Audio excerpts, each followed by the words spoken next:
Good evening, everyone. I'm Dr. Basil Considine. I'm here from the ACU Online Writing Center, and today we're going to be talking about how to apply for a National Endowment for the Humanities Research Fellowship. Now, unlike some of our other webinars, we're not going to be using slide decks here because I'm going to walk you through the process of first searching for and then making a working document that guides you through the things that you need to assemble. So with no further ado, let's head on over to grants.gov. Now, if you're not otherwise familiar, grants.gov is the federal government's clearinghouse for funding that different entities, including individuals, can apply for.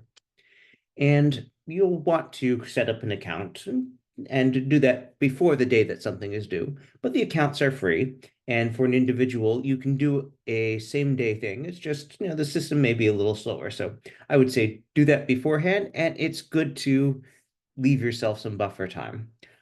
Most of these grants will require things like a letters of reference. So you'll need to be in contact with people in advance. Some will have a submission deadline, and then you'll have another week or 2 weeks. But we start with this website to find what we need proactively so that you're not rushed and that you and your recommenders can do all the things to make this a great and competitive application. So we're going to go ahead and hit search. And here I'm going to zoom out a little bit. You can see that there is a rather large list of more than 1,200 grants that are currently posted, as well as more than 300 that are forecast. I want to point out the closed and archived because you can look at past things. So there are many grants that are available annually. And just because the particular award is not available right here, right now, doesn't mean that you can't look at it how it was last offered and plan in advance. But we're going to start with what you can apply for right now. So I'm going to zoom out a little bit, and you can see that there is this browsable list. And many of these things are probably not what you are interested in. Now, we're here to talk about the National Endowment for the Humanities, but I will point out that there are some surprising things like the Department of Defense being engaged as a funder for breast cancer research and ALS research. And you might wonder, how is that happening? Well, through the VA medical system, the Veterans Affairs medical system, one of the largest healthcare providers in the United States, they have a vested interest in their patients who may have breast cancer, ovarian cancer, Alzheimer's, ALS, just like the general population, because they are recruited from the general population. So, with that said, you always want to keep in mind that things may be available that are of interest to you and that you're eligible for that are not exactly where you might think to look for them first. Now, we're going to go ahead and show some searches first. So if I just said research fellowship, I've just typed that in and hit search. What would come up? Well, we get a bunch of stuff, and you can see that it is drawn from a variety of disciplines. Let's zoom in a little bit here. And you can see that we have Department of Energy, nuclear. All right, that makes sense. National Research Service Award for certain NIH, National Institutes of Health programs. Great. Some more science things in the health and human services area. And if those are what you're interested in, great. If you are getting a doctorate in audiology or considering that, this is one to really pay attention to. But we are most specifically interested right now in the humanities. Now, I will point out that this is an NSF grant that interfaces with an NEH program about documenting endangered languages. But if we look through this, and I want to show you how the views change depending on how you update this, how you zoom in and zoom out, and what kind of device you're viewing on. Because a lot of people who search on a mobile device don't realize that there are these different screening things here, or they scroll past them. And so let me go ahead and zoom out. And you can see that that pops over to these expandable menus on the side. And I can, for example, look for agency and select all National Endowment for Humanities things here. You can see that there are 23. Now, I might also be interested in National Archives and Records. There's a fair crossover into the humanities. So I'll select them both and let's see what we get. And for that matter, you'll see that there are fewer than 23. So actually having that term research fellowship is excluding some stuff. And you may decide you go back and forth on that. I could go ahead and take out research fellowship and just do a blank search while keeping those agencies together. And there are more things here. In fact, we have this NEH Sustaining Cultural Heritage Collections. It's more of an institution-facing thing. But we have some stuff that might be very much of interest. So let's go back to our original focus and look and see, okay, what is available right now? Now, here we have scholarly editions and translations. Great, if that's interest to you, awesome. That deadline, looking at this closed date, is not till December. So if you're looking at applying for something now, we're off cycle for summer awards right now. But if you're looking for something in a future year, absolutely. Maybe dialogues on the experience of war appeals to you. Maybe you have something interested in publishing historical records. But let's take a look at two here, collaborative research and the public scholar program. Now, as we look at this, we can see that's an awful lot of money here. This doesn't look like an individual award. And let me zoom in a little bit so you can see that more easily. This is a program with the award ceiling of 300,000, which is usually not something that you would give to an individual. And we in fact see individuals aren't listed here. So we can go back to this, and instead of searching for fellowship specifically, we can look at eligibility and select individuals. And this immediately collapses our pool of results because we have the call for the National Garden of American Heroes statues, and we have the dynamic language infrastructure, and we have the Public Scholars Program. Now, I'm guessing you're probably not interested in sculpture if you're applying for an NEH research fellowship, but this one could absolutely be of interest. So let's take a look at this before we zoom in on our main focus today. So this is talking about individual scholars pursuing research on documentation and analysis of one or more endangered languages. Great. That is a particular field, and you can see that it's very broad in the application. Awesome. If that's what your interest is, follow up on this and even recommend some similar opportunities. We are going to spend the rest of our time on the Public Scholar Program because this is something that many humanities scholars are increasingly wanting to do, to take the research and say, it's not just for writing journal articles and conference papers and books that sit on library shelves and may have other readers, but saying this is something for the general public. My research is important and valuable and interesting to the public.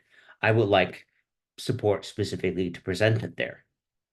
And so if we take a look at this description, we see the program offers grants to individual authors for research, writing, travel, and other activities leading to the creation and publication of well-researched nonfiction books in the humanities written for the broad public. It encourages non-academic writers to deepen their engagement with the humanities by strengthening the research underlying their books, and encourages academic writers in the humanities to communicate the significance of their research to the broadest possible range of readers. So we have two separate audiences here, the non-academic writers and the academic writers, but both are eligible. Awesome. Now you'll see that there's some similar stuff down here. We're not going to worry about that now. I want to point out that there's a link to the program's public-facing webpage. We'll look at that in a moment. And we also have here the related documents where we can download a packet of materials. Now, if we look at the Public Scholar page, we can see that you can get the award for 6 to 12 months, up to 5,000 per month. And the deadline here is August of this year, August 6th. Okay, great. So let's see what else happens. Well, they're expecting to let the recipients know by mid-April. So if you're going to be working on something, you're talking about starting in the summer of 2026 and finishing in the fall 2027 at the latest. So you can start a little bit later, but the earliest you can start is June 1st, and you have to be wrapped up by October 1st. And again, up to 6 to 12 months. 6 is the minimum, 12 is the maximum. Ah, so let's pause for a brief moment and handle a question. All right, so if we look at this, it's always helpful to read the other descriptions of it because that will help give you an idea of what things the program administrators who developed the rubric are saying are important. And so we see the creation and publication of well-researched nonfiction books in the humanities written for the broad public. Now, you don't need an academic affiliation, you don't need an advanced degree, but you will want to demonstrate that you have the wherewithal, the ability to write this, and that the time that that grant would give you is going to allow you to do that. Now, we see a special focus this year in honor of the 250th anniversary of the founding of the United States. We have kind of an emphasis where there's extra consideration given to projects that happen to coalesce with these things. But it is open to the whole thing. Just the 250th anniversary gets little extra points this cycle. All right. And we see in significant individuals, events, books, documents, artworks, objects, music, places, traditions, and ideas. So it is very broad. We see also that there's something here where they are planning on posting a video of 6 to 8 weeks. So I would say go ahead and check on June 6th to see if they have that and June 20th if they don't. So that's a good thing to look at. They have some examples here of this successfully funded projects. And that's great because you can look at those. And we could say, look at this one here and see a little bit about that project. And for that matter, there's the award details that gives us this brief. And we can see that that was an independent scholar, not affiliated with a institution, and that the project itself attracted considerable coverage. Looking at this, we've got radio, we've got print, we have the book, we have a documentary that came out. That's pretty cool. I'd absolutely say that this was a project that seems to have had substantial public exposure.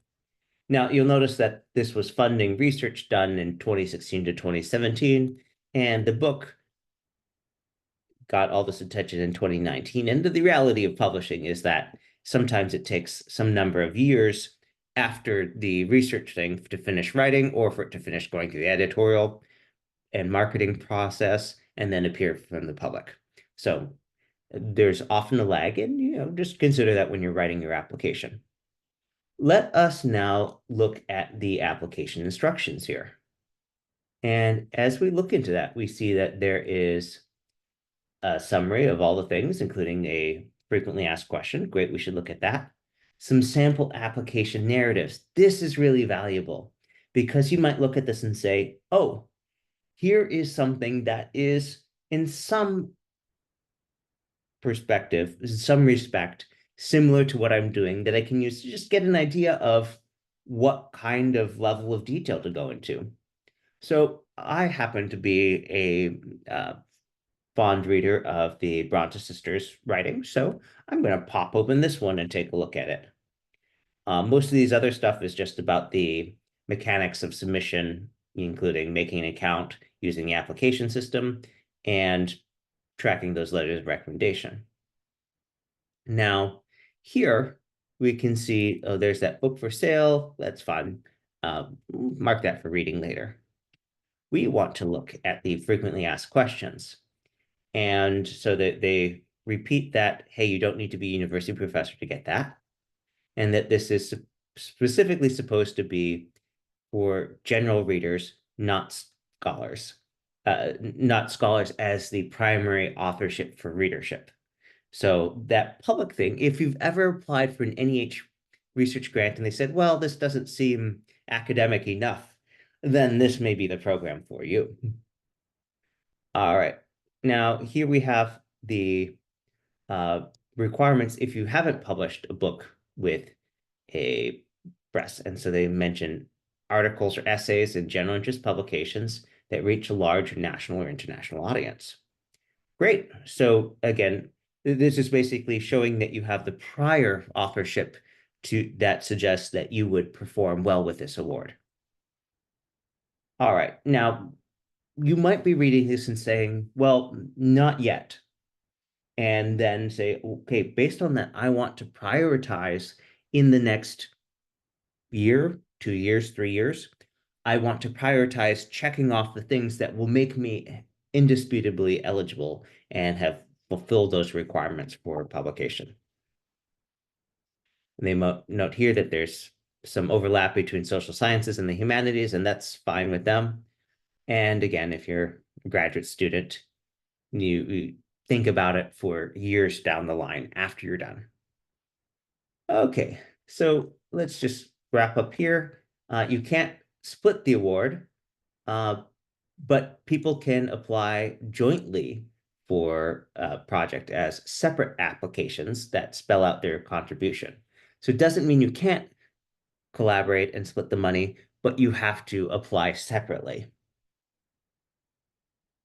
All right, we see here that the NEH is saying they recommend it be in English for maximum readership, and that you can also apply for the same project in different programs.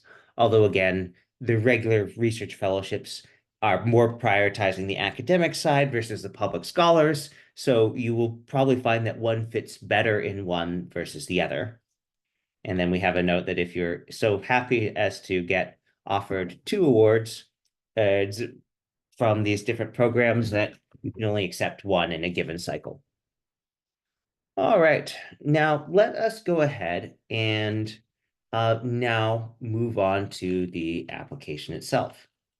And so for this, I think our best way to understand this is to just look at this application here. So we have an evocative title, Sister Novelist Before the Bronze, the Mrs. Porter Fame and Misfortune in early 19th century Britain. And this is where the person was affiliated, their name, the program. So really, this is the main part so far that you have to think about. An evocative title that ideally intrigues your readers, that gives them some idea of what it's about, even if they don't know the specific names, and that will help organize the information that you give them later. And so we see here, it is starting with a discussion of the significance and contribution. Telling people, oh, this is important, is a good point to start, because that means they will pay more attention after they've been convinced to what comes after. So let's break this down. The first generations of professional women writers in Great Britain produced some of the most lionized and most forgotten names in literary history. That is a great opening because it says, hey, these people who were really famous and we've mostly forgotten about them. Now, they then name, in case someone's like, well, lionized professional women writers in Great Britain, I can't think of any. Well, they name 2 that you probably have heard of and may not have associated it in when reading that first sentence, and say, oh, Jane Austen and Mary Shelley are colossal figures whose unusual past to print established enduring stereotypes of female authorship. By contrast, it's like, okay, here's what you know, and here's something different. By contrast, Jane Porter and Anna Maria Porter, among the most feted and best-selling novelists of the early 19th century, are now mere footnotes. And that's calling to mind something that people think about a lot. Why are certain people taught? Why do certain people get statues? Why are certain people honored after they're gone and then forgotten by other generations where others are celebrated? That's a wonderful, thought-provoking thing, especially for something like the Public Scholars Program. And so this author in her narrative has caught our attention with this. And then they present a basis to agree with, oh, lionized professional women writers existed. And then tell us something that, before I read this, I wouldn't necessarily have picked out those names and known when they were writing and that they were professional women writers. So now we have saying, oh, something has changed, new data-driven scholarship. People understand better than they used to about the scope of this. Now, I'll just mention that one thing that more recent decades of scholarship on some of these names have done is not only looked at the print runs that were done and how fast those sold out, how that compared to their fellows, and also talking about things like pirate editions of these books that help us see that the demand was even greater than what those other numbers might suggest. And so when you have a sentence like this that says, and here's a reason why we should be looking at this now, because we understand we can discern something that we didn't before, that's great. And so we have, they're saying, this is this thing that is still missing. And the names that they gave were not random. They're illustrative examples of the lack of a full-length work devoted to their writing, stardom, fame, etc.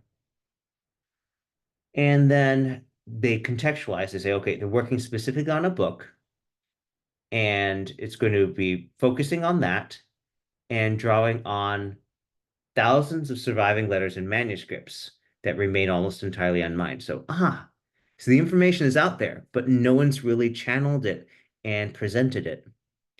And so we have some more about that. And without delving into this, we have, oh, a tie-in with someone that you may know, Sir Walter Scott, the author of novels like Ivanhoe, and as referenced here, the Waverley novels. And so, oh, this could be not just telling us about some people who have forgotten, but also how that interfaces with someone famous whose works are still written. And I don't know where they're going to go with this in the book, but according to one source, Scott acknowledged having stolen some of her writing method. Uh, well, that is a intriguing claim, and however they approach it, they might describe it in the eventual book and then move on and saying, well, we'll never know. Or they might disprove it, or they might agree with it. But either way, that's an interesting thing to delve into. And now we have more describing this, talking about some of the economic things to contextualize and give us some idea that A, this writer has quote unquote done their homework, and B, is really has a rich amount of stuff to draw on here. And it's really, there's so many things here supporting their mother and three brothers. Uh, well, um, one brother died in debtor's prison. This next one you would think would have lots of money, but evidently they're supporting him. And then that how they were supporting him or why, I'm not sure, but I'd really love to know. So this is a great proposal because it hooks the reader with so many things. You don't have to be interested in late 18th, early 19th century female authors specifically to be like, this sounds like a really juicy story. I would like to know more about it. I bet the public would as well. And so there's more information about that, talking about parallels in their lives and the literature. And then coming down here, we have the work plan. And this is a great thing because it gives us some specifics. So they're saying, I want to dedicate this for writing to complete the book, and mentions almost casually it's their fourth book. I say almost casually because I don't think that's casual at all, even though it slipped in at the end of the sentence. Because it says, oh, I have written books before. I know how this goes. And so we have description of the total length. They mention I've written half of it in draft, and this is what I would do with the rest. And so here is their table of contents, and then a section where they talk about their abilities here. And here we have description of their book, their ability to reach a public audience. And remember, this is a public scholar program. And now we have a description of their research and some of the places that they've gone. And then they say, oh, They have contact with not one, but two publishers expressing those interests. And that is also considering, although this is a university press, just looking at a trade press first to see if they can do and reach a compromise to provide all this background information while really couching it towards that general audience. Then here's the bibliography to give some idea of how they're grounding their scholarship. And this is not exhaustive because, as you can see, it is limited to one page. That's all the space you have. And there are strict regulations on the size of the margins and things like that. So overall, if we look at this application, there's a page of references, and then let's zoom out here. The narrative itself, 1, 2, 3, 4 pages of content plus the references list. So that in itself gives you an idea of, oh, this isn't something that will take, a month to write. Getting the details, if you don't have them all prepared already, might take you a couple days, a week, maybe 2 weeks if you're spreading it out. But this is something that is a very manageable amount of text because it is bound by strict limits on what you can include. So you start with the strongest things. We have some categories that this is going to be graded on that guide your content. And with that, we can say, all right, now we have an idea of a successful funded application. Let's see what it would take to make one ourselves. And so I noticed here that there's this package you can download.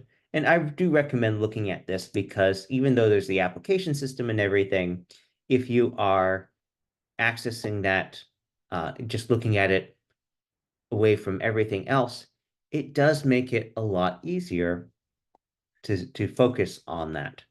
So let's now take a look at that notice here.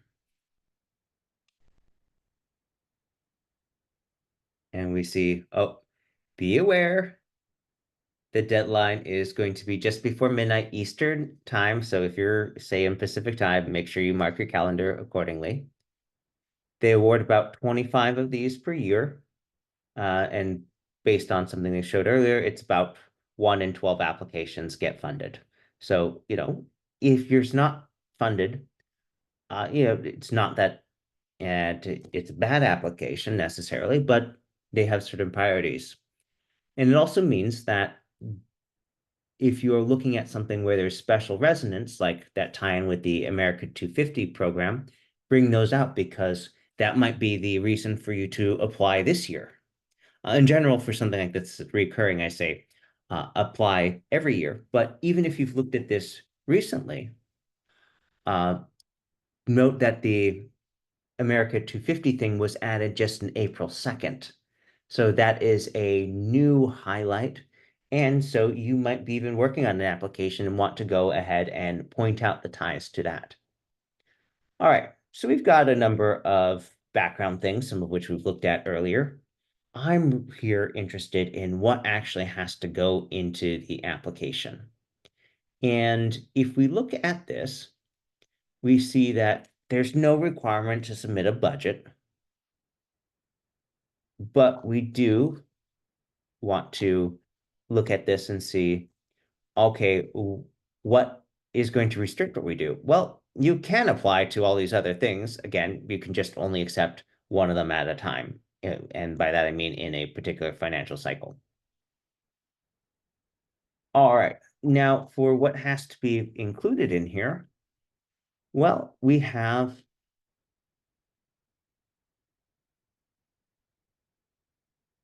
a set of different things to include. And I would start working on these as separate documents in a folder here, because we've got the narrative, the work plan, and the bibliography. So that was the 5 pages we looked at elsewhere.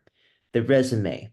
I don't know about you, most academics don't keep that fully up to date. This is a good time to get your most recent copy, save it in the directory or folder, and then start updating it. Make sure that everything is in there. And because it's going to be a 2-page version, give us only the most important most helpful, most eye-catching highlights. So what are your big guns, so to speak? All right, now the writing sample is required. You need at least 20 pages there. Now, if you have, say, a journal article that's been published that had full page illustrations, you might delete those so that you meet the 20-page limit. And if your writing sample, chapters, articles, etc., are longer than that, make sure you find a 20-page chunk that reads well from the start. I have been on committees for awards like this where people submit a sample that begins in media res, right in the middle, and the people reviewing it for the panel just don't know what they're talking about for a couple pages. Now, we have here something that you might want to work on sooner rather than later. And so we have publisher's letter of interest or commitment. So that is something saying, hey, if you do this, we're really interested in it. And because this is recommended and that many people will not have that either because they haven't reached out, haven't gotten approval, or just didn't plan in time, this is absolutely something to start working on sooner rather than later. Writing sample, that's probably done most of that work already. It's just selecting the exact pages. Resume, you can update it. These can be written, you could do a good draft in a day because it's only 5 pages. But this is the one that could really help clinch it between two different applications and requires that you have done some work in advance. Now, this stuff here, these are fairly standard forms. They're not fancy. They don't take a lot of time, just not something you want to rush at the last minute. I would say do these early because then you can check them off as done. It probably won't take 90 minutes to fill out all 4 of those forms. And if you've never done an NEH fellowship application before, it's pretty much the same stuff. Now, if we look at this, we now have a detailed guide of the different pieces of information. And this 3 pages here, we can take as our starting point for the requirements and say, okay, narrative, 3 single-space pages. And at this point, we're going to start assembling our Google Doc here. So I'm going to select these things here and then paste them into the document in the background, and we'll come back to them later. And so we have the different sections of the narrative listed here. And you could just copy and paste them into a Word document for now, or a Google Doc.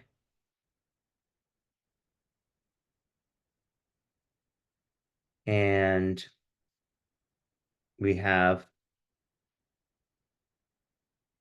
a starting set.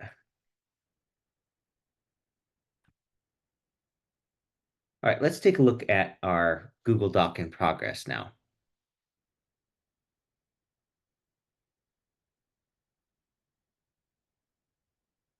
So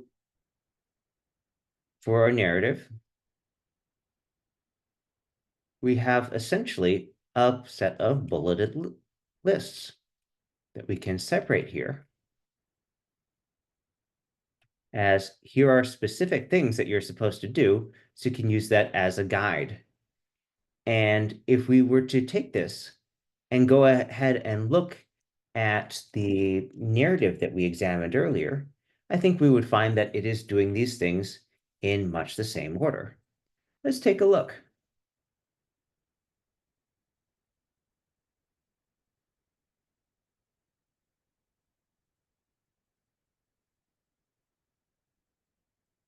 Well, the first part here should be significance and contribution. And although they named it slightly different, it's not appeal and significance. It's clear that that's the section.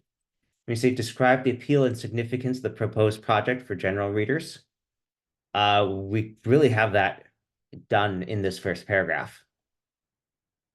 We have invoked some well-known names and invited people to look at something that hasn't appeared before. Intriguing. So let's see how it relates to previous work on the topic and how your work makes a new contribution. So say people keep focusing on those, not so much the other. And so it says there's still lack of well-researched lives and critical studies of this group of authors. Okay. And if we look at the sources and organization section here, let's also format that as bullets.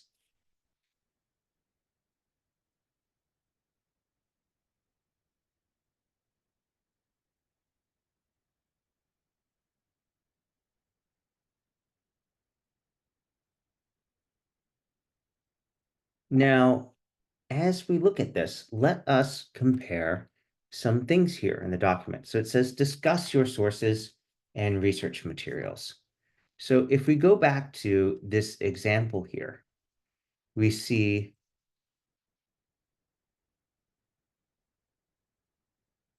that there are references to thousands of letters. And they say drawing on unpublished information found in thousands of surviving letters and manuscripts, and pointing out almost entirely unmined, which reinforces this is doing something new. And so when they're talking about appropriate primary sources, that's what we have here, and it labels the types of things. And during this period, when people wrote a lot more letters, they wrote a lot of juicy things in letters. So anyone on the committee who has done this kind of archival work will have an idea of what that represents. And then the tie-ins with famous other people helps ground that and say, oh, yes, this reinforces how this was significant and interfaced with people we still consider to have been very important. Now, looking at this other part here, we have okay, tell us or convince the committee that this is something you can do well.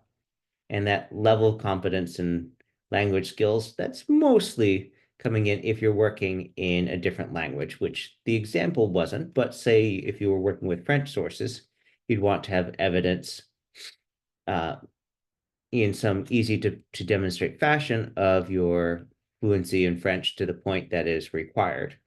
Now, that could be referencing your testing on some official exam. It could reference your years of bilingual fluency.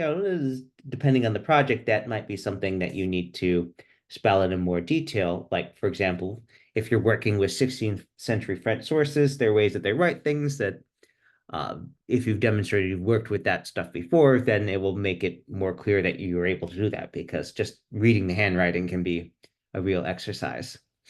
Now, I want to draw attention to how this author has sidestepped some of the things here. So it's if relevant, specify the arrangements for access to archives. And when we're reaching that point here, when they discuss the collections here, so we see here that they mention, oh, I've been using this.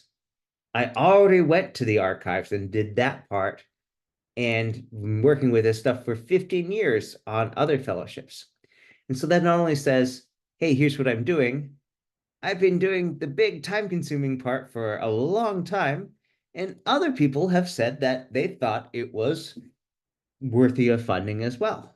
That's a great way to slip in that other people are interested in your project and other people have validated it. And then they mention some of the key places here and their engagement with that, which is important because they said, I've read through these letters once, some twice, taking notes, and that it's really, they've done the archival part. They're just asking for the award to do the writing.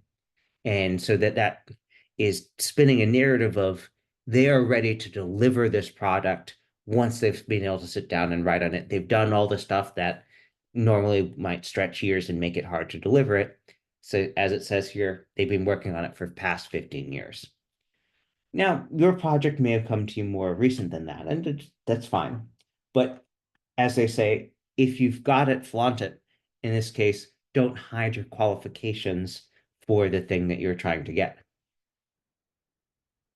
Now, looking at the final product and dissemination. So this is the part where I have had people ask me the most questions over the years. Let's delve into this a little bit more here. So let's take this and split it up. And let's change this into a hierarchy of lists here.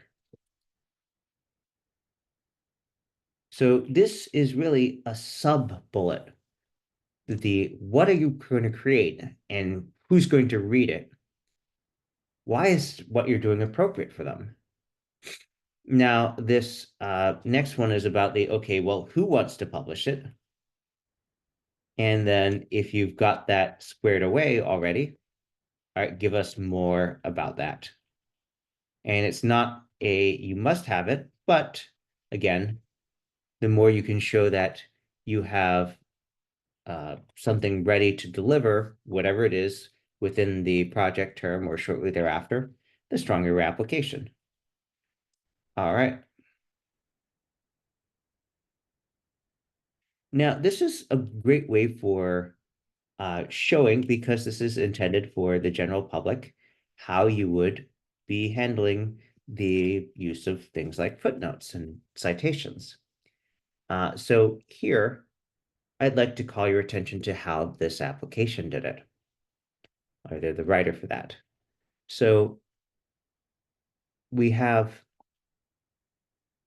I will approach the trade press first to gauge interest, but am committed, because this is the first full-length book of these women writers, to completing an engagingly written book that also provides footnotes in order that future readers and scholars may retrace my step as a researcher. So that sentence tells us, okay, this is something important about the book and reinforces the, this is significant. This is the first of its type, the first book length thing looking at these subjects. And so that's a great answer to the how you'll balance readability. Yeah, footnotes and precision. So the footnotes can be used to include detailed explanations that might not be of interest to some readers, but they're saying, hey, I'm taking a middle ground where you will be able to find where I got everything, but you can also just focus on the text and have a nice detailed read through without having to worry about that.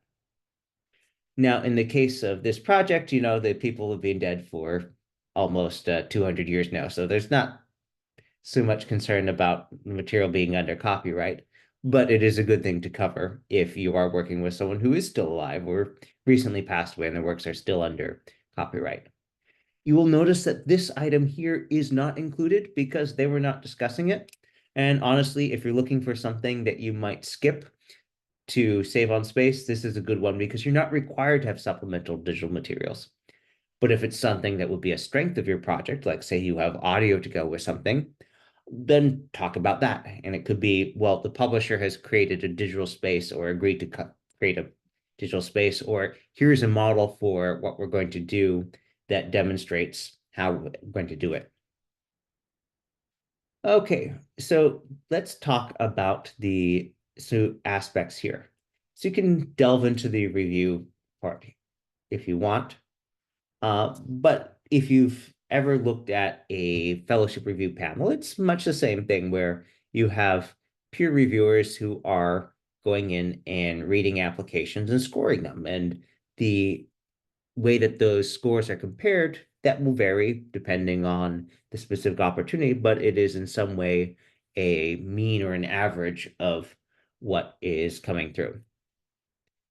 All right, now if we look again at this, we have just one or two more things to look at.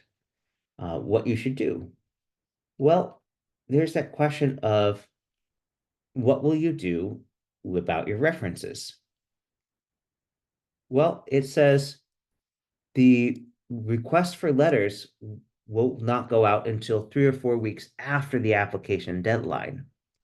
So that means that if someone is saying, well, I'm not sure I'll have time, you can say, hey, you're going to have a month before it comes in. So this is advance notice. And in much of academia, letters of reference, the standard is to ask for at least a month's notice. So great. We're talking about an application. It's not due for a little while.